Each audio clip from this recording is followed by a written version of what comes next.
So మీరు screen మీద చూస్తున్నారు కదా, గురువును ముంచుతున్న శిష్యుడు.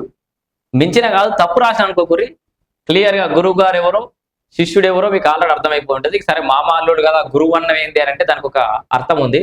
ఈ గురువును ముంచుతున్న శిష్యుడు ఎవరంటే హరీష్ రావు అని చెప్పుకోవాలి.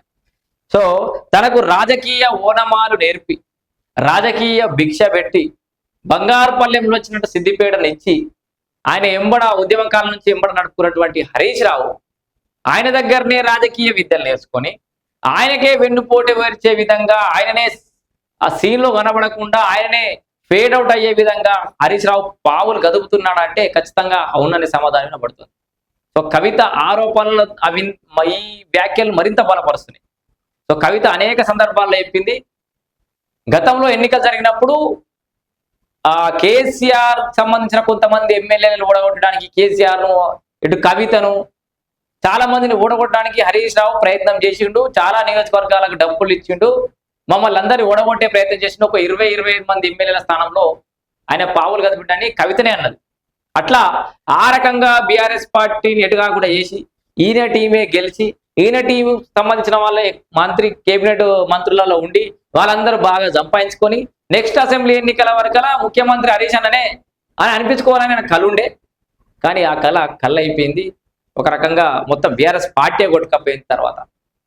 సో ఇక్కడ హరీష్ రావు కేసీఆర్కి సంబంధించిన అంశం విషయంలో 2-3 విషయాలు మాట్లాడాలి. ఎందుకు ఇప్పుడు ఈ విషయం ఎందుకు వచ్చింది సడన్ గా అంటే, ఇలా హరీష్ రావుకు సంబంధించి ఇగో చూడరి, హరీష్ రావుకు నోటీసులపై బీఆర్ఎస్ ఆధ్వర్యంలో గుర్రంపోడులో రాస్తారోకో. ఇగో ఈటల రాజేందర్ గారు గట్టినే కామెంట్ చేసిండు. ఇక్కడ హరీష్ రావును సంబంధించి విచారణ చేస్తా ఉంటే గగ్గోలు పెడుతుర్రు, ధర్నాలు అవుతున్నాయి, రాస్తారోకోలు అవుతున్నాయి. మరి ఎప్పుడైనా కేసీఆర్ సంబంధించి కాళేశ్వరం సమయంలో నోటీస్ ఇచ్చినప్పుడు ఏమైనా ధర్నాలు, రాస్తారోకోలు చేసిరా? రాష్ట్ర వ్యాప్తంగా ఉద్యమం చేసిరా? అయితే కవిత ఇదే అన్నది, మీకు కేసీఆర్ బాబు నోటీస్ ఇస్తుంటే నోరు మూసుకొని కూర్చున్నావు రామన్న, నేను జైలుకు పోయినప్పుడు రాష్ట్రం అంతా అగ్నిగుండం చేద్దాం అనుకున్నావు రామన్న, నువ్వు అది కూడా చేయకపోతివి. ఇక నేనైతే జైలుకు పోయి తట్టుకొని వచ్చినా బాబుకు సంబంధించి నోటీస్ వస్తుంటే కూడా నువ్వు సప్పుడు చేయకపోతివి. కానీ హరీష్ రావు చూసినావా, జస్ట్ ఆయనకు నోటీసులు వచ్చి విచారణకు పోతుంటే కూడా అదేదో స్వతంత్ర సమర యోధుడు లెక్క ఏదో ఉద్యమం చేసి జైలుకు పోతున్నట్టు. అప్పుడు ఉద్యమం కాదు మరి, మళ్ళీ ఉద్యమం చేయలేదని మళ్ళీ పంచాయతీ పెట్టకు. ఇప్పుడేదో పొడిచినట్టుగా, ఇప్పుడేదో ఉద్యమానికి పోతున్నట్టుగా, యుద్ధం చేస్తున్నట్టుగా ఏదో గంభీరంగా పోతున్నాడట విచారణకి. విచారణను గౌరవించడం కావాల్సిందే, కానీ అంత షో అప్ అవసరం లేదు. రోడ్ల మీద నీ అభిమానం లేదు, ధర్నాలు రాస్తారోగా చేయాల్సిన అవసరం లేదు. ఏం చేసిండు మీ అన్న? ఏ కేసులో పోతుండు విచారణకి? ఫోన్ ట్యాపింగ్ సంబంధించిన అంశాల్లో విచారణకు పోతుండు.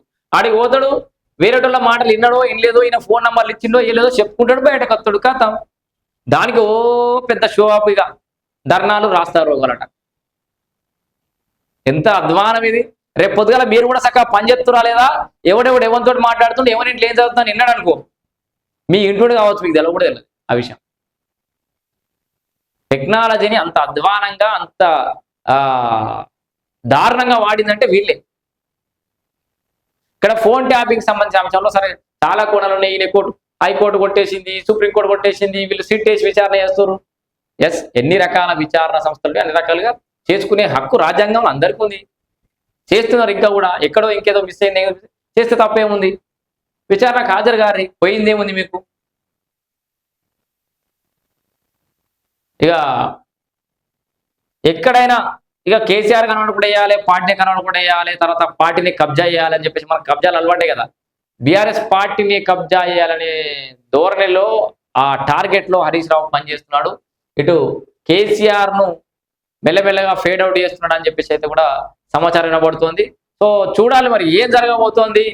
నిజంగానే హరీష్ రావుకు నోటీసుల తర్వాత ఇప్పుడు నెక్స్ట్ కేసీఆర్కే అంటున్నారు ఫోన్ ట్యాపింగ్ సంబంధించినది. అట్లనే వీళ్ళకి దీన్ని ఏమంటారు, కాళేశ్వరం సంబంధించిన విషయంలో కూడా కొంత ఊరట లభించింది. 25వ తారీఖు దాకా ఏదో పెండింగ్ పెట్టినట్టు, అప్పటిదాకా వీళ్ళని ఏమనుకురి అని. సో 25వ తారీఖు దాకానే వీళ్ళ దుఃఖం. ఆ తర్వాత వీళ్ళ మీద చర్యలు ఉండే అవకాశం కూడా ఉంది ఈ నెల 25వ తారీఖు తర్వాత.